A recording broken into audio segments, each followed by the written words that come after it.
여러분, 저 오늘 장례식장에서 나오면서 형이랑 처음으로 손잡았어요.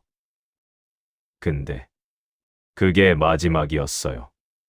사흘 뒤에 유산 얘기 나오자마자 형이 변호사 선임했거든요. 저한테요. 친동생한테. 그 손 온기가 아직도 생생한데. 여러분, 혹시 이런 말 들어보신 적 있으세요? 부모님 살아 계실 때 잘해. 돌아가시면 형제도 남이야.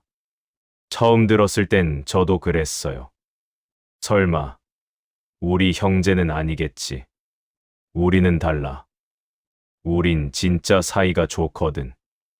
어릴 때부터 한 이불 덮고 자고, 싸워도 금방 풀고, 명절엔 꼭 다 같이 모이는 그런 가족이니까. 근데요. 통계가 냉정하게 말해요. 부모님이 돌아가신 후 5년 안에 형제자매 관계가 완전히 끊어지거나 법적 분쟁까지 가는 경우가 전체의 약 40%에 달한다고요. 10집 중에 4집이에요. 그리고 나머지 6집 중에서도 예전만큼 가깝게 지내는 형제는 절반도 안 된다고 해요. 왜 이런 일이 생기는 걸까요? 왜 그렇게 사랑했던 사람들이 부모님 한 분 떠나고 나면 서로 얼굴도 안 보게 되는 걸까요? 오늘 저는 그 이유를 5가지로 정리해서 말씀드리려고 해요. 그리고 이건 단순한 정보 전달이 아니에요. 지금 여러분 곁에 있는 형제자매를 부모님이 떠난 뒤에도 진짜 가족으로 남길 수 있는지 없는지를 결정짓는 이야기예요. 끝까지 들어주세요. 후회하지 않으실 거예요. 첫 번째 이유, 부모님이 없어지면 연결고리가 사라진다. 생각해 보세요. 여러분이 지난 10년 동안 형제자매와 연락했던 이유가 뭔가요? 명절에 어머니가 부르셔서, 아버지 생신이 있어서, 부모님 병원 모시고 가야 해서, 부모님 집에 모여서 밥 먹어야 해서. 맞죠? 솔직히 말하면 형제한테 그냥 보고 싶어서 전화한 게 언제였는지 기억도 잘 안 나는 분들 꽤 계실 거예요. 이게 나쁜 게 아니에요. 이게 현실이에요. 심리학에서는 이걸 허브 앤 스포크 관계라고 불러요. 허브, 그러니까 중심축이 있고 거기서 바퀴살처럼 형제자매들이 연결되어 있는 구조요. 부모님이 그 허브 역할을 하는 거예요. 부모님이 계실 때는 자동으로 연결이 돼요. 명절에 전화하고, 가끔 모이고, 안부도 묻고. 형제들이 각자 바빠도 1년에 몇 번은 얼굴을 봐요. 부모님 댁에서. 어머니가 끓여주신 국밥 먹으면서. 근데 그 중심이 사라지면 어떻게 될까요? 바퀴살들은 연결점이 없어져요. 갑자기 형제한테 전화할 이유가 없어지는 거예요. 명절에 어디로 모여야 할지도 불분명해지고, 부모님 생신은 더 이상 없고, 모이는 이유가 없으니까 자연스럽게 연락 횟수가 줄어들어요. 처음에는 그냥 바빠서 그러겠지 하다가 3달이 지나고 6달이 지나고 1년이 지나면 어느새 명절에도 연락 안 하는 사이가 돼 있는 거예요. 아무도 나쁜 의도가 없었는데, 아무도 관계를 끊으려 하지 않았는데, 그냥 연결고리가 사라지면서 조용히 남이 되어가는 거예요. 여기 더 무서운 게 있어요. 이게 단순히 연락이 줄어드는 문제로 끝나면 다행인데, 이 단계에서 또 다른 문제들이 터져 나와요. 각자 살던 방식, 각자 쌓아온 가치관, 각자 다른 배우자와 가정. 부모님이 살아 계실 때는 이 차이들이 부모님이라는 완충제 안에 묻혀 있었어요. 어머니가 다 조율해 주셨거든요. 형이 좀 이기적으로 굴어도 어머니가 동생한테 형이 요즘 힘들어 하고 슬쩍 말해주시고, 동생이 좀 섭섭하게 굴어도 아버지가 형한테 동생이 아직 어려서 그래 하고 넘어가게 해주시고, 그 중재자가 없어지는 순간 쌓여있던 것들이 한꺼번에 터지는 경우가 많아요. 부산에 사시는 이명순 씨, 68세. 이분 얘기를 잠깐 해드릴게요. 어머니가 돌아가신 뒤 언니와 관계가 틀어진 분이에요. 처음엔 그냥 연락이 줄더라고요. 근데 어머니 기일도 그냥 각자 알아서 하자고 하고, 추석에는 시댁이 바쁘다고 하고, 그러다 보니까 1년에 2번 보던 사이가 이제는 아예 안 보는 사이가 됐어요. 싸운 것도 없는데, 그냥 어머니가 없으니까 만날 이유가 없어진 거예요. 이 말이 참 아파요. 싸운 것도 없는데, 그냥 이유가 없어진 거다. 이게 첫 번째 이유예요. 부모님이 형제자매 관계의 연결고리였고, 그 연결고리가 사라지면서 자연스럽게 멀어지는 것. 이게 나쁜 게 아니라고 했지만, 방치하면 돌이킬 수 없게 돼요. 그래서 이걸 알고 있는 것만으로도 달라질 수 있어요. 이유를 안다면 의식적으로 연결고리를 만들 수 있으니까요. 두 번째 이유, 유산은 돈 싸움이 아니라 사랑 증명 싸움이다. 자, 이제 진짜 복잡한 이야기를 해볼게요. 많은 분들이 형제간의 갈등이 생기면 돈 때문이라고 생각하세요. 유산 때문에 싸운다고. 욕심 때문에 싸운다고. 맞아요. 절반은. 근데 나머지 절반은요. 그게 돈이 아니에요. 심리학자들이 유산 분쟁을 연구해 보니까 재미있는 걸 발견했어요. 경제적으로 여유가 없는 가정보다 오히려 중산층 이상의 가정에서 유산 분쟁이 더 격렬하게 벌어지는 경우가 많다는 거예요. 왜일까요? 돈이 많으면 더 욕심을 내서 그런 걸까요? 아니에요. 이분들한테 깊이 인터뷰를 해보면 공통적으로 이런 말이 나와요. 형이 더 받은 게 억울한 게 아니에요. 부모님이 형을 더 사랑했다는 게 확인된 것 같아서 억울한 거예요. 이 문장, 한번 천천히 생각해 보세요. 유산은 많은 경우에 부모님의 사랑이 숫자로 환산된 마지막 결과물처럼 느껴지는 거예요. 부모님이 돌아가시고 나면 더 이상 사랑을 확인할 방법이 없잖아요. 전화해서 엄마, 나 사랑해 물어볼 수도 없고, 안아달라고 할 수도 없고. 근데 유산이라는 숫자가 딱 남는 거예요. 형이 7, 나는 3점. 그 숫자가 갑자기 평생의 서운함을 다 건드리는 거예요. 어릴 때 형만 대학 보내주고 나는 못 갔던 것. 어머니가 아프실 때 내가 더 많이 돌봤는데 형은 용돈도 못 드린 것. 명절마다 내가 더 많이 준비했는데 형 가족은 손 하나 안 댔던 것. 이게 다 유산이라는 숫자 하나에 응축되는 거예요. 그래서 유산 분쟁은 단순히 돈 싸움이 아니에요. 그건 부모님은 나를 얼마나 사랑했을까라는 평생의 질문에 대한 싸움이에요. 그리고 이 싸움은 정말 끝이 없어요. 왜냐하면 이미 돌아가신 부모님께 직접 확인할 수가 없으니까요. 그래서 법원까지 가는 거예요. 판결이 나도 억울한 사람은 억울해요. 돈을 더 받아도 그 사람은 여전히 부모님이 날 덜 사랑했다는 느낌에서 벗어나지 못해요. 거기다가 배우자가 끼어들면 상황은 더 복잡해져요. 남편이나 아내 입장에서는 이게 우리 가족 자산의 문제거든요. 내 남편이 억울하게 적게 받는 건 내가 억울한 거예요. 내 아이들한테 돌아올 게 줄어드는 거예요. 그래서 배우자들이 부추기는 경우도 생기고, 아니면 원래는 그냥 넘어갈 수 있었던 형제가 배우자 내문에 강경하게 나가게 되는 경우도 생겨요. 경기도에 사시는 박정호 씨, 72세. 이분 이야기예요. 세 형제 중 막내인데 어머니 돌아가신 뒤 큰형이 혼자 재산을 처리했어요. 말 한마디 없이.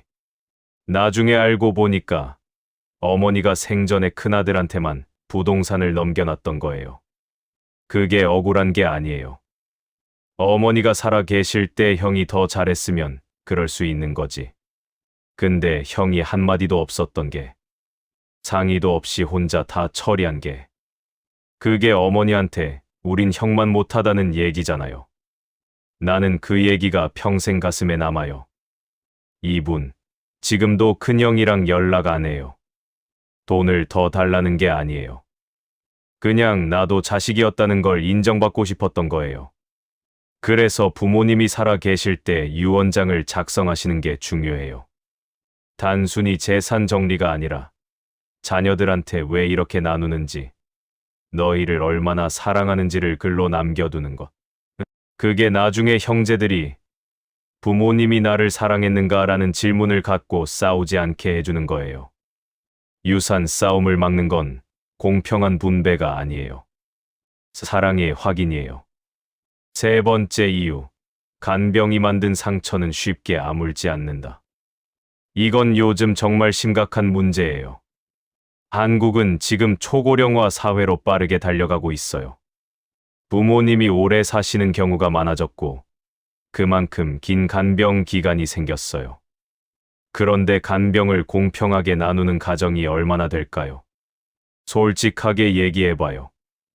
대부분의 경우, 형제자매 중에서 한 명이 압도적으로 많이 해요.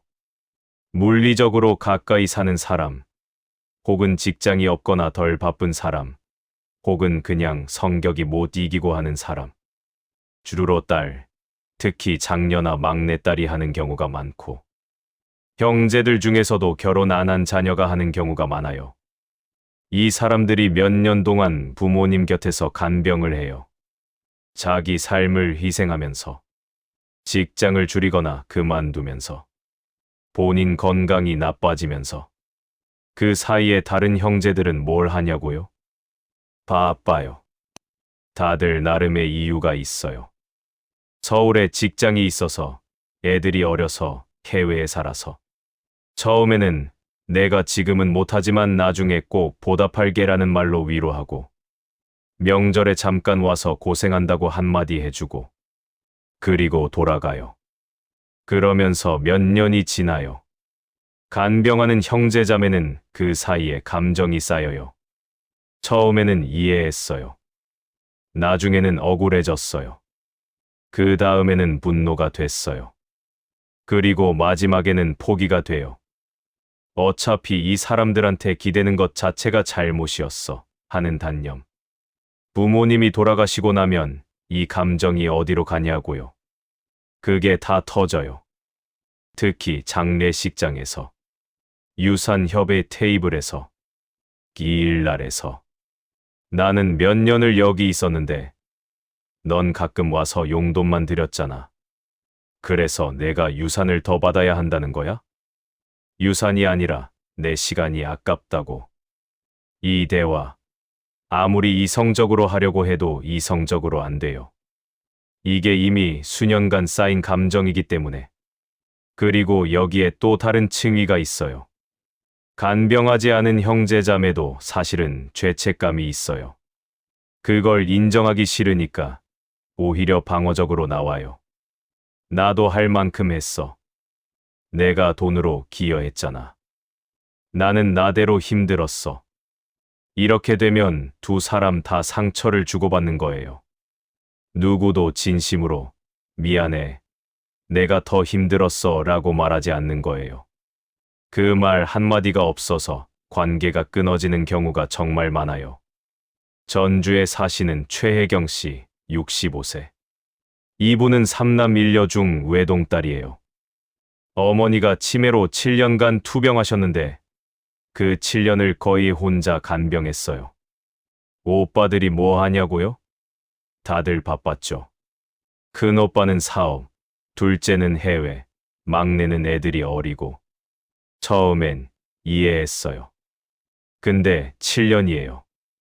7년 동안 내 삶이 없었어요. 그러다 어머니 돌아가시고 나서 오빠들이 유산 얘기하러 다 모였는데 그때 큰 오빠가 우리 넷이 공평하게 나누자고 하는 거예요. 그 말 듣는 순간에 저는 그냥 웃었어요. 울지도 않고 화내지도 않고 그냥 웃었어요. 어이가 없어서. 공평하게. 7년을 공평하게 살았으면 공평하게 나누죠. 지금 최혜경 씨는 오빠들 중 막내하고만 연락해요. 막내가 그래도 나중에 찾아와서 누나, 많이 힘들었지. 미안해라고 했거든요. 그 한마디가 관계를 살렸어요. 나머지 두 오빠는 그 말을 안 했어요. 그래서 지금 남이 된 거예요. 간병의 상처는 간병 자체가 아니에요. 그게 인정받지 못하는 것에서 오는 상처예요. 내가 힘들었어. 고마워. 미안해. 이 세 마디가 형제 관계를 살릴 수도, 죽일 수도 있어요. 네 번째 이유, 각자의 가정이 생기면 우리보다 내 가족이 먼저다. 이건 너무나 자연스러운 현상인데, 그래서 오히려 더 조용히 관계를 갉아먹어요. 우리가 20살, 30살일 때는 형제자매가 가장 가까운 가족이에요. 부모님과 형제자매. 그게 내 세계의 전부예요. 근데 결혼하고 나면 어떻게 돼요?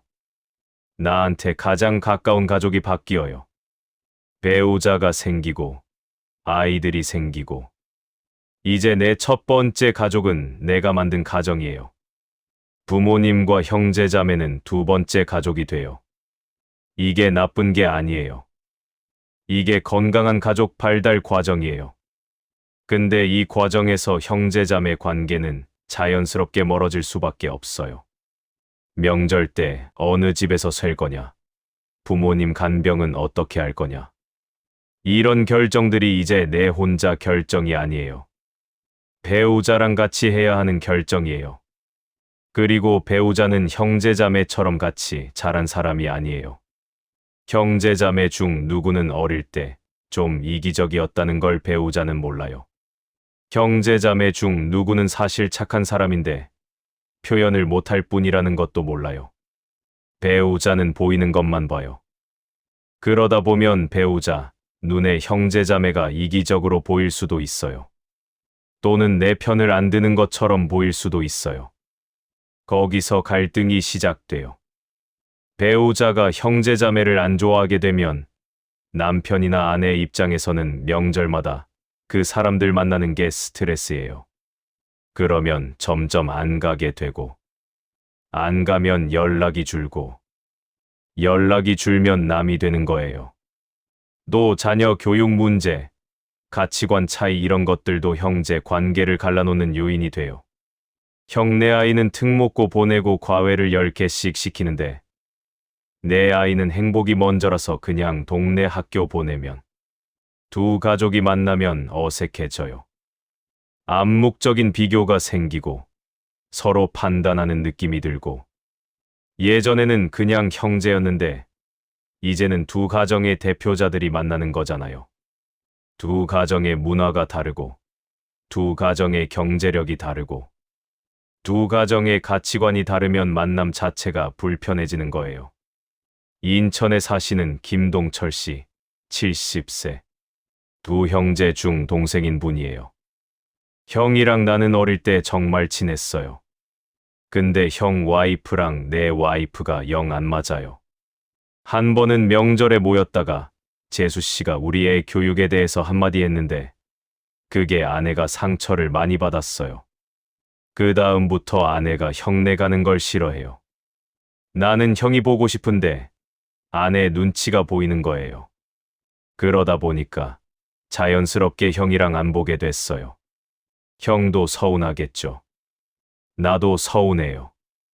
근데 어떻게 해요? 이분의 어떻게 해요? 라는 말이 참 무거워요. 형제 관계가 이제 나 혼자 결정할 수 있는 게 아니에요.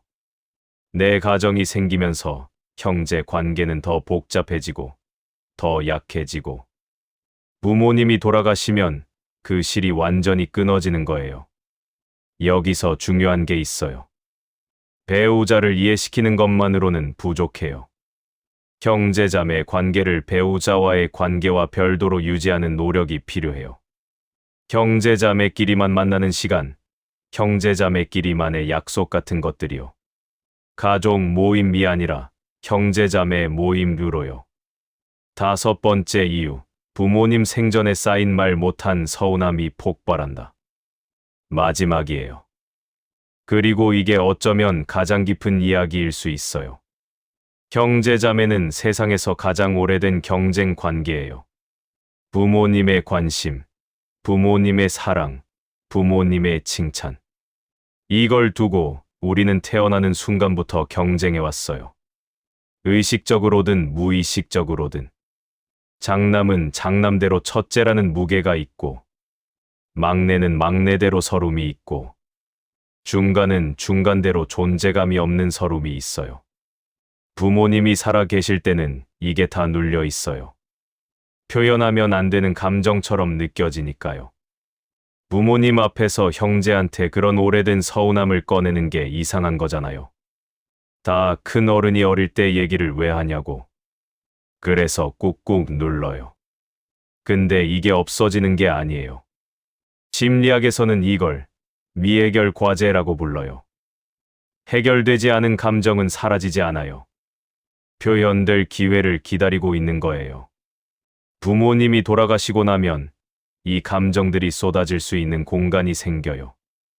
부모님한테 직접 말할 수 없으니까 대신 형제한테 향하는 거예요. 그리고 유산, 간병, 이런 현실적인 문제들이 트리거가 되어서 터져버리는 거예요. 겉으로는 유산 싸움처럼 보이지만 실제로는 어릴 때 형이 나보다 더 예뻐함 받았던 것에 대한 분노예요. 겉으로는 간병 문제로 싸우는 것 같지만 실제로는 평생 내가 더 잘했는데 항상 형이 더 인정받았다는 서운함이에요. 그리고 이제 부모님이 안 계시니까 더 이상 그 관계를 조율해 줄 사람이 없어요. 그래서 폭발하는 거예요. 부산에서 형제 상담을 오래 해온 어느 상담사가 이런 말을 했어요. 형제 관계 갈등을 상담하면 겉으로는 다들 유산 문제나 간병 문제로 와요. 근데 파고 들어가면 결국은 다 어린 시절 이야기예요. 아버지한테 야단 맞았던 것, 어머니가 자기한테만 차갑게 했던 것, 형한테 놀림받았던 것. 그 오래된 이야기들이 지금 이 싸움을 하게 만드는 진짜 연료예요. 이게 무섭지 않으세요? 우리가 지금 부모님이랑 잘 지내고 형제들이랑 사이 좋다고 생각해도 그 안에 다 말 못한 것들이 쌓여 있을 수 있다는 거예요. 그리고 그게 부모님이 돌아가신 뒤에 형제 관계를 박살낼 수 있다는 거예요. 그래서 뭘 해야 하냐고요? 가장 어렵지만 가장 중요한 것. 살아있는 동안 형제자매와 그 이야기를 하는 거예요. 완벽하게 해결할 필요는 없어요. 그냥 꺼내는 거예요. 나 사실 어릴 때, 그때 내가 그렇게 했던 거 오래 기억했어. 나도 사실 너한테 미안한 게 있어. 우리 어릴 때 많이 힘들었지. 이런 대화들이 어색하게 느껴지는 건 알아요. 한국 가족 문화에서 이런 감정 대화는 낯설잖아요. 근데 이걸 안 하면 이 감정들이 부모님 장례식장에서 엉뚱한 방식으로 터져요.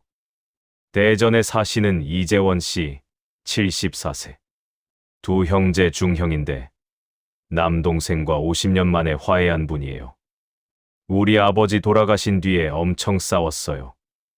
유산 때문에, 뭐 때문에. 근데 진짜 이유는 따로 있었어요.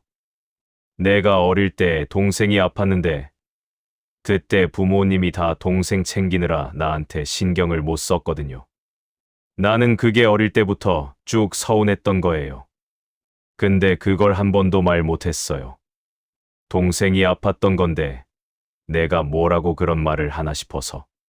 그게 50년 동안 쌓여 있다가 아버지 돌아가시고 나서 동생한테 다 쏟아진 거예요. 나중에 상담받으면서 그게 뭔지 알았어요. 그 다음에 동생한테 전화해서 말했죠. 나 사실 그때 서운했다고. 동생이 한참 울더라고요. 그러면서 다시 연락하게 됐어요. 50년이 걸렸어요. 그 50년을 단 한 번의 진심 어린 대화가 풀었어요. 이게 5번째 이유예요. 자, 오늘 우리가 5가지 이유를 살펴봤어요. 부모님이 떠나면 형제들이 남이 되는 이유. 하나, 연결고리가 사라진다. 둘, 유산은 돈 싸움이 아니라 사랑 증명 싸움이다. 셋. 간병의 상처는 쉽게 아물지 않는다. 넷. 각자의 가정이 생기면 형제보다 내 가족이 먼저다. 다섯. 말 못한 서운함이 폭발한다. 이 5가지를 들으시면서 혹시 지금 옆에 있는 형제자매의 생각이 나셨나요? 아니면 이미 멀어진 형제자매가 생각나셨나요? 한 가지만 말씀드릴게요. 관계는 한번 끊어지면 다시 잇기가 정말 어려워요. 그리고 부모님이 살아계신 지금, 이 순간이 가장 쉬운 때예요. 오늘 형제한테 전화 한 통 해보시는 건 어떨까요? 대단한 말 안 해도 돼요. 요즘 어때? 그 한마디면 충분해요. 부모님이 계신다는 게 얼마나 큰 축복인지 그분들이 떠난 뒤에야 아는 사람들이 너무 많아요. 그 전에 알고 행동하는 사람이 되셨으면 좋겠어요. 오늘 영상 가장 필요한 사람한테 꼭 공유해 주세요. 형제자매한테, 부모님한테, 아니면 지금 혼자 이 마음을 갖고 계신 분한테. 감사합니다. 나무 아미타불 관세음보살.